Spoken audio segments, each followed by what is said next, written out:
Hi, I'm Ellen Dunham-Jones, Director of the Master of Science in Urban Design degree here at Georgia Tech.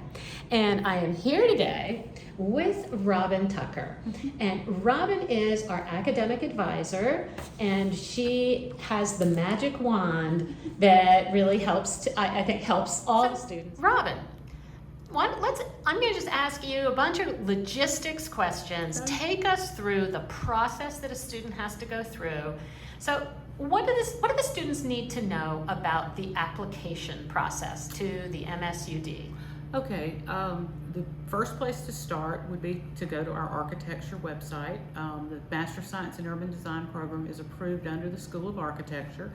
So you can Google our website, or you can just go to arch.gatech.edu and look under our academic programs, and you'll see the Master of Science in Urban Design. It will tell you a little bit about the program. You can explore the people who are involved, like Ellen. You can see me. You can see our other advisor, Nitra Wisdom. And you can find the application from there. You could also go to the Graduate Studies website at Georgia Tech, and you would be able to find all of our degree programs, including the Master of Science in Urban Design. I'll give you a tip. If you go that way, our degree is listed at the very bottom because it's listed under Urban. And so don't look under architecture. If you go to the Grad Studies website, go all the way to the Urban Design degree. Once you have found it, you can log into the application. You'll have a PIN number and a login so that you can go in and out as much as you want to. You can work on the application a little today and log out and go back in several more times to complete it. We do not have a separate document. This is a question I get quite often for a statement of purpose. It's actually one of the questions in the actual application itself. You will be asked to upload a portfolio if your degree program that you came from is, for instance, an architecture program, and you have a portfolio that you'd like to share with us. You could also upload a writing sample if you have a good writing sample research paper to, particularly if you think that in our program you might want to take the thesis option rather than just completing the program with coursework. And the thesis option is appropriate for students who at some point think that they might want to apply to either another master's degree of some type that's a specialist sort of degree other than urban design, where they might do research writing, or to a PhD program. If you aspire to be a researcher or an academic and teach eventually, sometimes the thesis option works better for you because it develops a writing sample that you can use for your next application. Those are options that also sometimes will influence the length of time you spend in the program. The program can be done in a very compressed way. We don't suggest this, but it can be done in 2 semesters.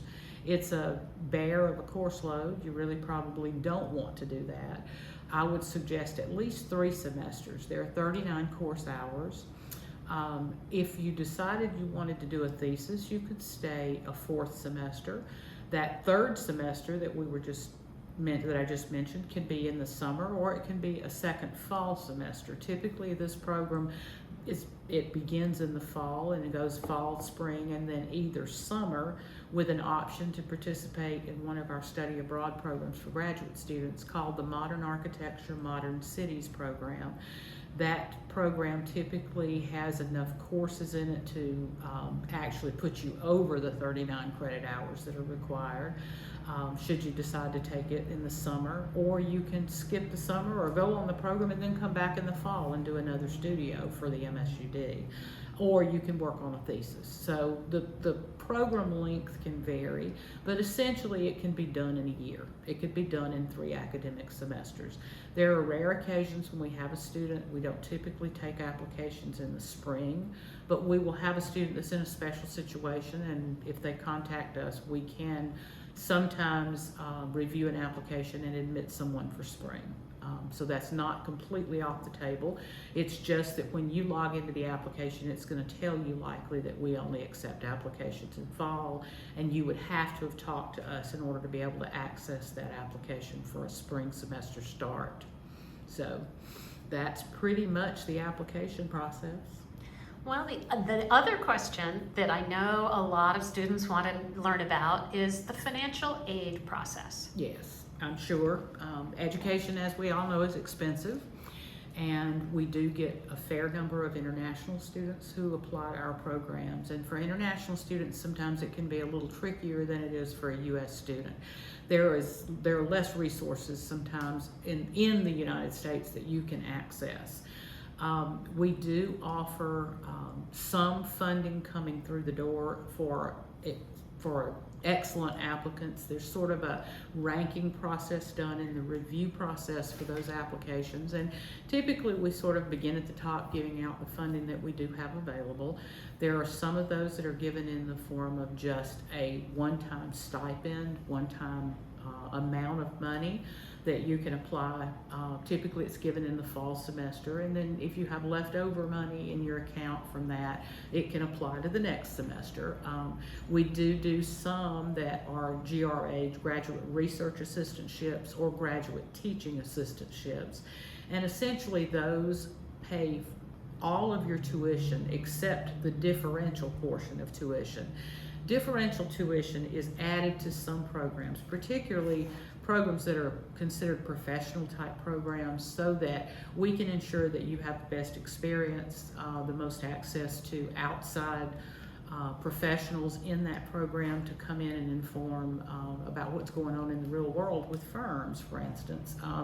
We're able to hire extra people at times. We're able to provide some extra field trips, some things that you might not otherwise get to see. We can keep class sizes, particularly in studios, at a manageable place. So that's sort of what differential tuition is. It's just a little bit stacked on top of the normal graduate tuition that affords you some opportunities that you wouldn't otherwise have. Right now, our differential tuition is roughly $2,000 a semester, beyond what you would see on the regular Georgia Tech Bursar's website where tuition amounts are located. So if you see the graduate tuition and you are interested in figuring out how much exactly the Master of Science in Urban Design program is, go all the way down that page and you will see a line that's dedicated to the Master of Science in Urban Design program.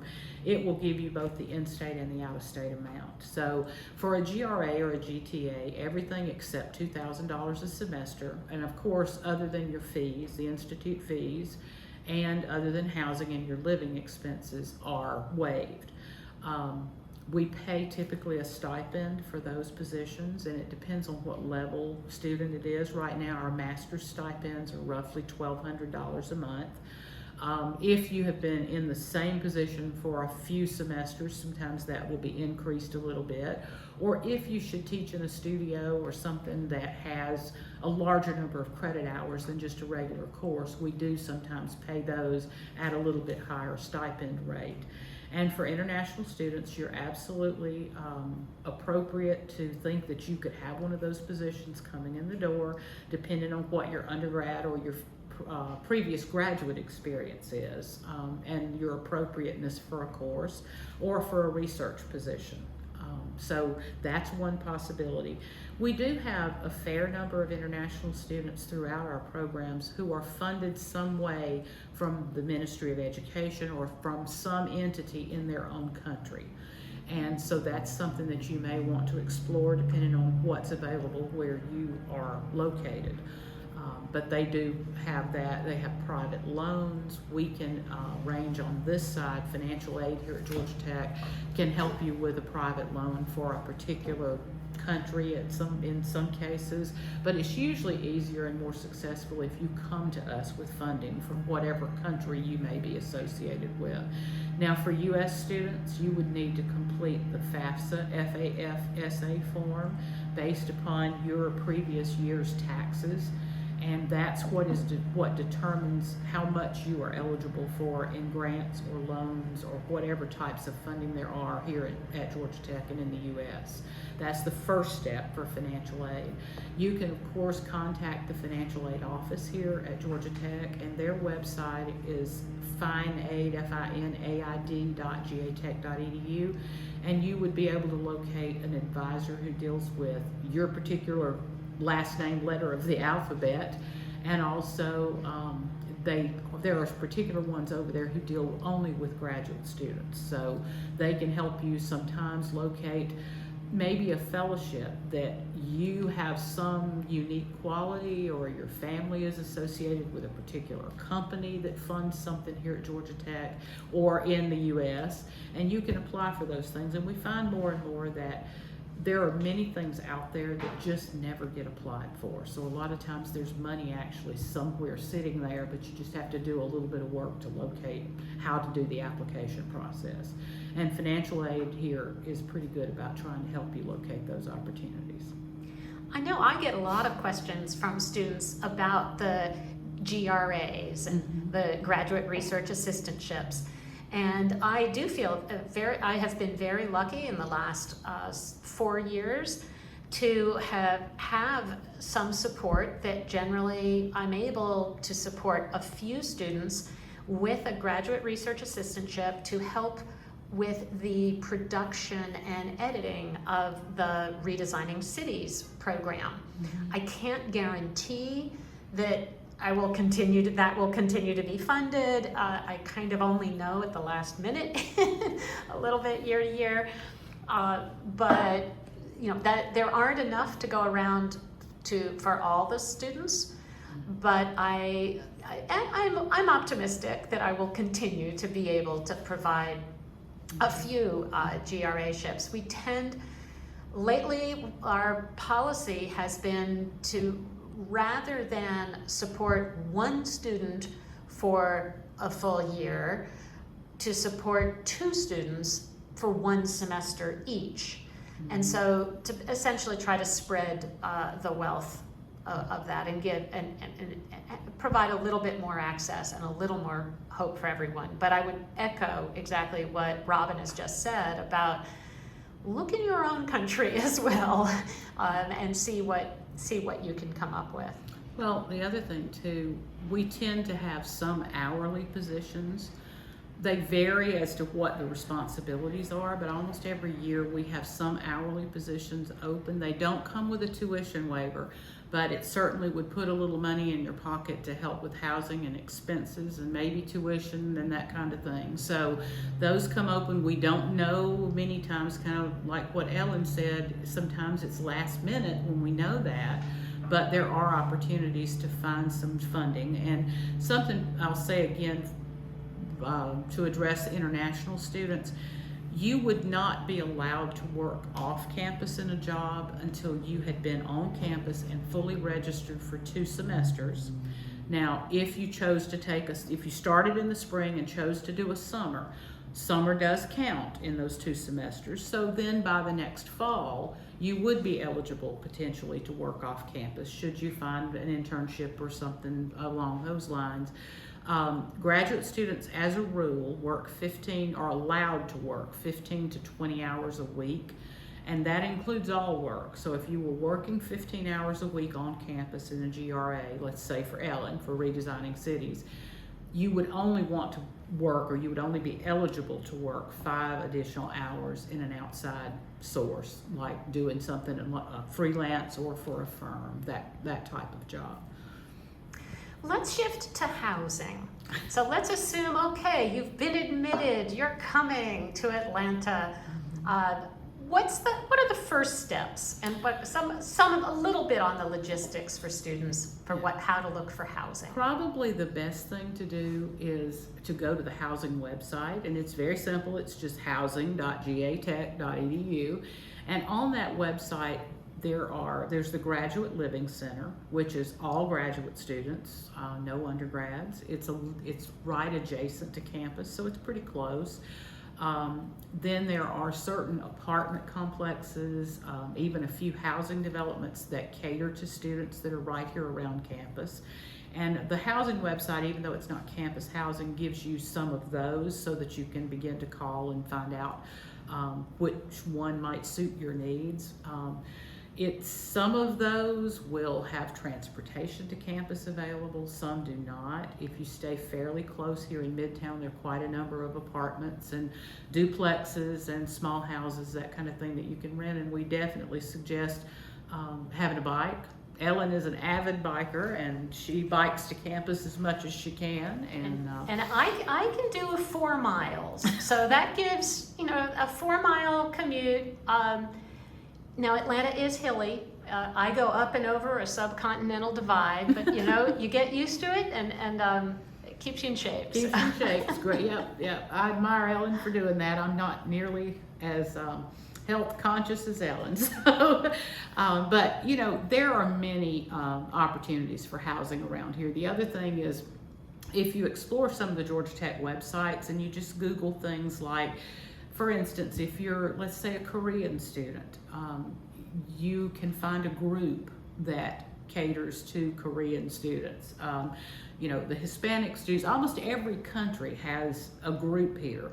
And if you just get on that little chat with them, they can give you some advice on where you can locate housing. The other thing to remember is that on our website, on the architecture website, we do have ambassadors, our student ambassadors, and they are, we have graduate student ambassadors, and we have some from almost every program. I think we have every program covered right now. And if you just, their email is there, if you just cold write to one of those students and ask them, hey, who can I talk to about housing, they're happy to talk to you. And even if you're not in their particular ethnicity, their particular group, they can point you to someone who is, or get you into Ellen, or get you to me, or somebody that can find people for you. So it's pretty easy to find housing here, and it doesn't all have to be on campus. Well, this is fabulous. Thank you so much, Robin. And I just encourage students, you know, email us, get in touch. I know there's always a few more questions that everybody runs into. But thank you, Robin. I think this is super, super helpful. Thank you.